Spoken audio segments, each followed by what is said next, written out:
Feminina itu artinya betina. Untuk organ reproduksi di setiap spesies hewan itu beda-beda.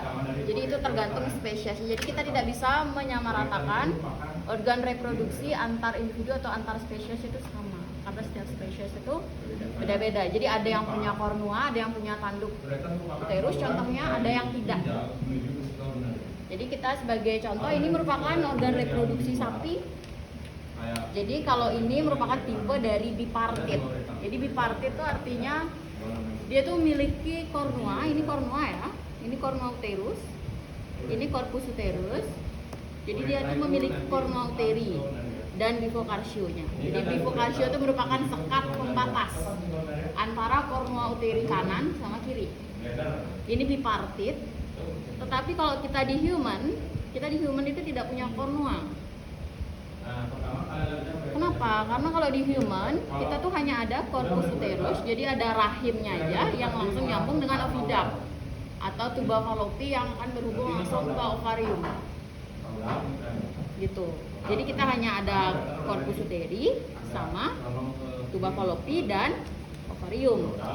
Jadi saya kalau di sapi dia itu memiliki kornua uteri, 2 kornua uteri, 1 corpus uteri, 1 cervix itu leher rahim, dan 1 vagina. Sedangkan kalau untuk beberapa hewan, sebagai contohnya kayak oposum itu merupakan hewan pengeras. Biasanya ini ditemukan di Amerika Latin.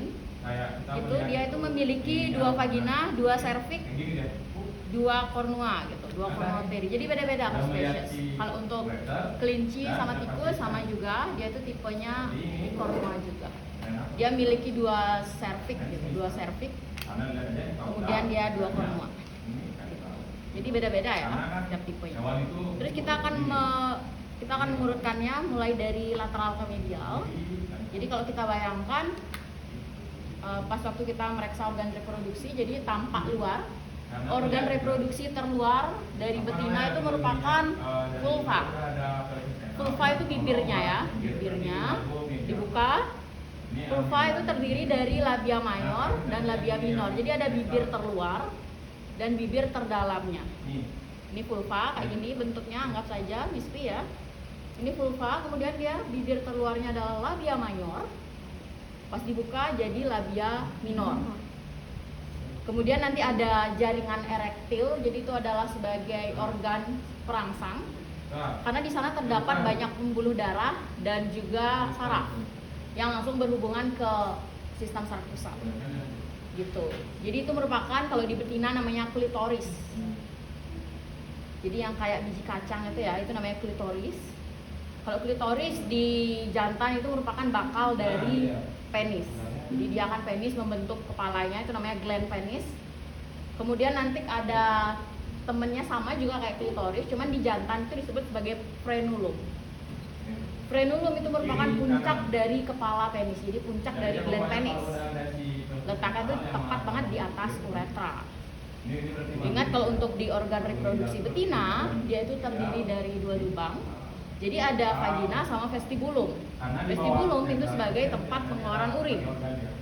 Kalau untuk vagina, dia itu berarti sebagai organ kopulatoris atau kopulasi. Kopulasi itu dalam artian memasukkan penis ke dalam vagina, itu namanya kopulasi. Secara saintis ya. Kalau untuk di jantan itu hanya 1 lubang, itu namanya uretra. Yang keluar namanya uretra.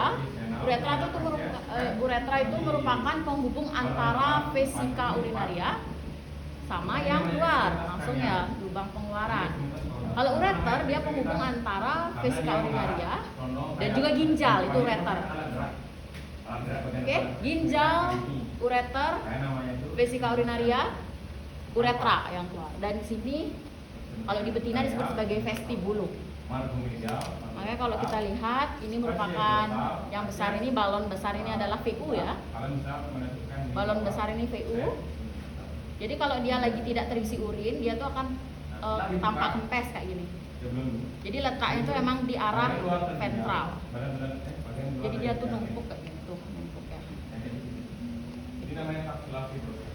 Oke, ini. Tampak luar itu merupakan vulva, bibirnya tadi, organ reproduksi terluar ada vulva, labia mayor, labia minor, kemudian ada klitoris. Oke, sekarang kita akan masuk ke dalam. Jadi yang di dalam itu kita sudah ketemu dengan vagina. Vagina ya, daerah sini, vagina. Vagina ini terdiri atas banyak banget jaringan-jaringan yang fungsinya itu, atau kelenjar ya, yang fungsinya itu untuk memproduksi dari mukosa, lendir di vagina ya, di sana. Di sini vagina itu sangat panjang, tergantung juga bentuk hewannya seperti apa, karena itu menyesuaikan untuk vagina. Setelah dari vagina, kita akan menuju ke serviks. Tetapi sebelum itu, pembatasan antara vagina dan serviks itu namanya fornik. Fungsi dari fornik ya, di sini fungsi dari fornik itu untuk mencegah agar penis ini tidak terlalu masuk menuju ke uterus rahim. Jadi dia hanya sebatas di vagina saja. Jadi di depan dibatasi oleh si fornik. Setelah fornik baru ada serviks. Serviks itu terdiri dari cincin. Sebenarnya dia bukan cincin cartilago ya, bukan kayak tulang lunak, tetapi dia merupakan kumpulan dari daging kalau kita lihat di sini. Ini cincinnya. Ini cincin serviks, mungkin bisa merapat yang di belakang kalau nggak kelihatan ya. Ini cincin dari serviks, ada ini fornik. Ini forniknya. Kemudian yang kayak kumpulan daging keras ini, itu namanya serviks. Jadi ini cincin pertama, cincin kedua, cincin ketiga, sama cincin keempat ya. 4, 3, 2, 1. Jadi satu ini bawah. Kalau biasanya di sapi itu dia terdiri dari 4 cincin serviks. Serviks itu artinya leher rahim. Kalau kita di manusia itu bisa sampai 10. Makanya ada bukaan 1 sampai 10. Jadi yang membuka itu adalah cincin serviksnya. Buka. Cincin serviks yang menutup itu fungsinya adalah untuk mencegah ketika mikroorganisme itu masuk untuk mencemari daerah organ reproduksi dalam, contohnya uterus. Jadi untuk melindungi organ repro dalam ya. Serta biasanya dia fungsinya juga untuk menseleksi sperma yang masuk. Dan cincin serviks ini dia kebuka itu ketika lagi fase akan partus. Partus artinya melahirkan. Partus sama lagi estrus. Estrus itu birahi. Jadi dia akan membuka. Atau kadang juga serviks itu juga kita sebut sebagai jalan lahir. Paham ya? Coba ada pertanyaan? Ada. Oke, kita next. Jadi itu untuk serviks. Oke, jadi terdiri dari 4 cincin. Ya, kemudian kalau kita lihat, jadi setelah dari serviks kita akan menuju ke uterus. Uterus itu terdiri dari 3 sebelumnya. Jadi ada serviks yang tadi leher rahim, uterus itu rahim, ada leher, ada badannya namanya corpus uteri. Dan ada yang tanduknya, itu namanya cornua uteri. Kita akan menuju ke corpus.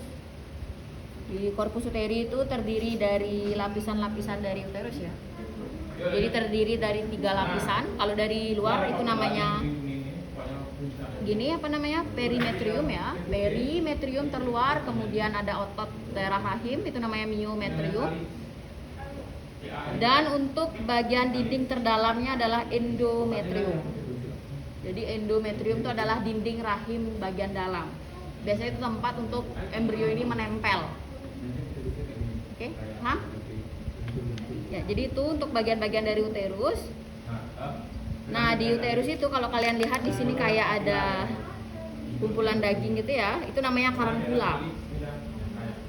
Karankula ya, ini karankulanya. Kayak gini-gini itu karankula. Kemudian di bagian terluarnya ini perimetrium terluar. Bagian tengah yang ada kayak merah-merah itu otot. Otot yang fungsinya untuk kontraksi rahim. Baik itu dia mendorong ketika bayi itu akan keluar ya dari rahim, atau dia fungsinya juga untuk menjaga dari kebuntingan. Biasanya hormon yang diproduksi dari rahim itu namanya hormon PGF2 alpha. Prostaglandin F2 alpha. Jadi ini uterusnya. Ini karankula. Setelah dari corpus uteri kita akan melihat di sini ada cornua uteri. Cornua uteri itu dia bentuknya seperti tanduk kayak cornualis. Processus cornualis, makanya disebut sebagai cornua uteri. Korona uteri itu dibatasi oleh yang namanya bifocarpio. Bifocarpio. Jadi dibatasi oleh yang namanya bifocarpio.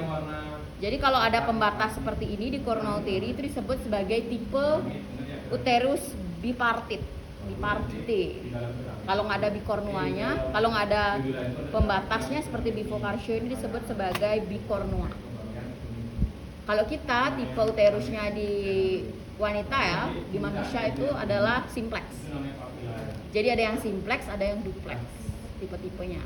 Ingat kalau di manusia tidak punya kornua uteri jawabannya. Jadi di sini kornua uteri baik itu kanan dan kiri. Nah inilah pada anjing juga ini ya, kayak gini juga tipenya. Kalian tahu kan anjing atau kucing banyak punya anak kan atau babi? Jadi anaknya itu diam di sini di kornua. Jadi 3 di kornua kanan, 4 di kornua kiri kayak itu contohnya. Jadi punya anaknya dia total ada 7.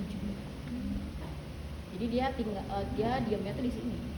Jadi ketika kita mau sesar, jadi yang sesar tuh dalam flores tuh bagian sini. Jadi robek tuh. Hah? Jadi setelah dari kornua uteri kita akan menuju ke oviduct.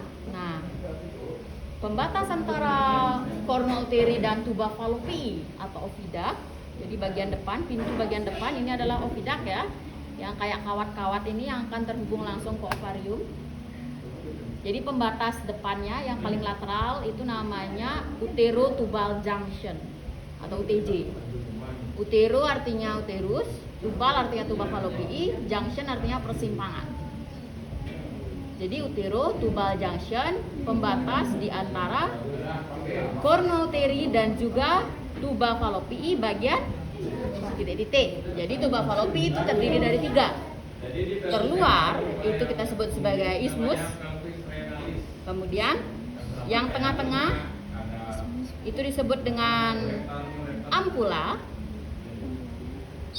ya, dan yang paling dekat dengan ovarium itu disebut sebagai infundibulum. Jadi tempat fertilisasi atau pembuahan itu terjadi di ampula. Ampula ya. Oke. Pembatasnya tadi utero-tubal junction, dia akan menuju ke bagian isthmus dari tuba fallopi. Baru nanti di sana ada sekat juga. Sekat di antara isthmus dan ampula itu namanya ampulari isthmic junction. Ampulari isthmic junction itu pembatas antara isthmus dan ampula. Ampula itu tempat pembuahan atau tempat pertemuan sel telur dan sel sperma. Itu yang disebut sebagai proses fertilisasi. Oke? Ampula, kemudian kita akan bertemu dengan batasnya. Ampula dan infundibulum itu disebut dengan osteoabdominale. Osteoabdominale ya. Ini adalah udah bagian infundibulum di sini, osteoabdominale itu di sini ya. Ini infundibulum, kemudian nanti setelah dari infundibulum kalian akan menemukan yang namanya fimbre. Fimbre itu dia fungsinya sebagai penangkap ovum ketika ovum ini dikeluarkan oleh ovarium. Fimbre kayak bentuknya itu kayak finger, kayak jari. Jadi dia menangkap ini ovarium, ini fimbre. Jadi dia fungsinya adalah menangkap dari ovum atau sel telur. Yang memproduksinya adalah si ovarium ini. Ovarium itu terdiri dari 2 fungsi, endokrin dan eksokrin. Endokrin dia memproduksi hormon dari estrogen dan progesteron. Kalau eksokrin berarti dia memproduksi dari sel ovum atau sel telur. Kemudian akan dikeluarkan. Jadi kalau ovarium itu terdiri atas bagiannya itu ada corpus luteum. Jadi yang kuning ini adalah corpus luteum. Ini ovarium ya. Ini apa? Kemudian yang kalian lihat kayak bening-bening kayak boba ini, kayak bubble, itu namanya follicle. Kalau follicle yang udah cukup matang, itu namanya follicle degraft. Nah, follicle degraft. Oke. Degraft ya. Jadi ovarium akan melepaskan sel ovum akan ditangkap oleh fimbre yang bentuknya kayak finger. finger jari, kemudian akan disalurkan menuju ke infundibulum, baru dia ke ampula. Di ampula dia terjadi proses fertilisasi pembuahan, dibawa menuju ke isthmus, baru dia akan lewati uterotubal junction menuju ke cornua uteri, ngelewatin sekatnya yang namanya bifurcation. Nah, di cornua dan corpus ini dia di sana terjadi proses implantasi ya. Jadi kayak penempelan embrio di sana. Jadi sepanjang perjalanan mulai dari ampula sampai cornua itu dia sudah terjadi proses pembelahan sel. Pembelahan jadi 1, 2, 4, 8 gitu. Jadi morula, blastula kalau kita ingat di SMA. Akhirnya dia akan membenamkan diri menempel di dinding rahim yang kita sebut sebagai endometrium. Oke? Di sana dia akan dijaga ya dengan hormon yang namanya progesteron. Jadi hormon progesteron itu adalah hormon yang menjaga kebuntingan. Progesteron, kalau estrogen tuh untuk estrus birahi. Di sini di cornua uteri, corpus uteri, baru di sini ada cervix, leher rahim, terdiri dari cincin-cincin yang bentuknya adalah kayak kumpulan daging ini. Jadi ada 4 cincin ya. Dia akan membuka ketika pada fase partus kelahiran ataupun fase estrus. Baru nanti dia keluar di jalan lahir itu vagina. Oke. Kemudian di sini ada penggantung-penggantungnya. Jadi ini bukan lemak sembarang lemak ya. Jadi ini ada namanya. Kalau lemak yang gini, yang menggantung ini uterus itu namanya mesometrium. Penggantung dari uterus disebut dengan mesometrium. Penggantung dari tuba fallopiae disebut dengan mesosalping. Ini tuba fallopiae yang kayak kawat itu kalau kalian tengok, kelihatan ya? Yang kayak kawat nih merupakan tuba fallopiae. Penggantungnya jadi lemak-lemak pinggiran dari tuba fallopiae ini merupakan mesosalping. Kemudian penggantung dari ovarium itu disebut dengan mesovarium. Jadi ada 3 penggantung: mesometrium, mesosalping sama mesovarium. Oke, ke sana ada pertanyaan? Boleh ditutup. Jadi ini ya otot-ototnya. Jadi ini perimetrium. Jadi peri itu artinya tepi ya, paling tepi atau paling luar, perimetrium. Kemudian yang ada kayak otot-ototnya itu namanya myometrium. Myo itu otot artinya. Kemudian yang paling dalam itu namanya endometrium. Kemudian di uterus itu terdapat arteri. Arterinya ini akan kelihatan banget atau dia berdesir keras ketika janin itu usianya di atas dari 3 bulan. Itu namanya arterina uterina mediana. Arterina uterina mediana atau AUM. Arterina uterina mediana. Paham ya? Ini gini ya. Ini rektum ya. Jadi ini bukan vagina. Vagina itu mulai dari bawah. Ini vulva.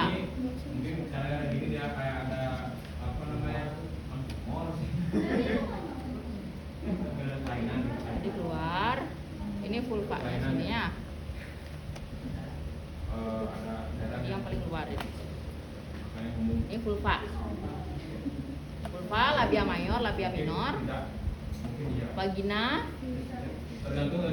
ya terdiri dari kelenjar-kelenjar yang fungsinya untuk produksi mukus itu ke lendir. Lalu dia masuk, ini tampak dalamnya seperti ini cincin cervix. Kalau dia tak buka, dia akan tampak seperti ini. Jadi ketika kalian raba, kalian kan merasakan kayak rasanya itu keras, karena hanya dia sendiri nggak itu.